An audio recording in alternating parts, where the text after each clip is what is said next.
Hello guys, welcome back to my next mini vlog. First of all ಎಲ್ಲರಿಗೂ happy Ugadi.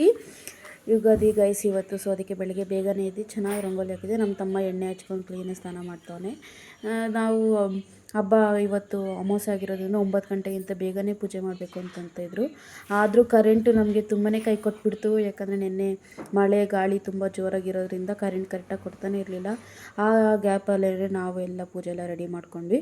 ಹಾಗೆ ರಂಗೋಲಿ ಹಾಕಿ ಮನೆಗೆ ತೋರಣ ಎಲ್ಲ ಕಟ್ಟಿ ಕ್ಲೀನಾಗಿ ಡೆಕೋರ್ ಮಾಡಿದ್ವಿ. ನಮ್ಮ ತಮ್ಮ ಅಂತೂ ಫುಲ್ ಸಪೋರ್ಟಿವ್ ಮಾಡ್ತಿದ್ದ.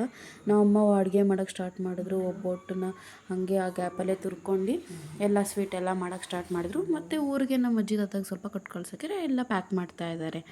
ಸೊ ನಾವು ಅದನ್ನೆಲ್ಲನೂ ಏನೆಲ್ಲ ಮನೇಲಿ ಅಡುಗೆ ಮಾಡಿರ್ತೀವೋ ಅದನ್ನೆಲ್ಲ ಚೂರು ದೇವ್ರಿಗೆ ನೈವೇದ್ಯ ಇಟ್ಟು ದೇವ್ರ ಮುಂದೆ ಎಡೆ ಇಡಬೇಕು. ಸೊ ಅದಕ್ಕೋಸ್ಕರ ಎಲ್ಲ ಎಡೆ ಇಟ್ಟು ಕ್ಲೀನಾಗಿ ಪೂಜೆ ಮಾಡಿದ್ವಿ.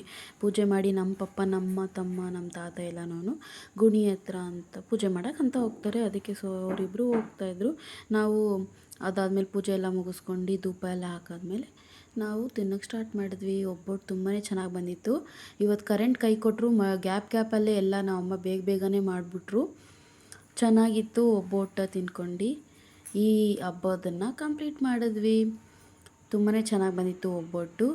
ನಮ್ಮಮ್ಮನೂ ನಾನು ಇಬ್ಬರು ಒಟ್ಟಿಗೆ ಸೇರ್ಕೊಂಡು ಕೂತ್ಕೊಂಡು ತಿಂದ್ವಿ. ಹೆಸರುಬೇಳೆ, ಹಪ್ಳ ಎಲ್ಲನೂ ಏನೇನೆಲ್ಲ ಹಬ್ಬದ್ದು ಅಡುಗೆ ಇರುತ್ತೋ ಸೊ ಅದನ್ನೆಲ್ಲ ಮಾಡಿದರು. ಚೆನ್ನಾಗಿ ತಿಂದು ಹಬ್ಬನ ಕಂಪ್ಲೀಟ್ ಮಾಡಿದ್ವಿ. ಇಷ್ಟೇ ಗೈಸ್ ಇವತ್ತಿನ ವ್ಲಾಗು. ಮತ್ತೆ ನೆಕ್ಸ್ಟ್ ವಿಡಿಯೋದಲ್ಲಿ ಸಿಗುವ. Bye bye Doddaballapura. Thank you for watching.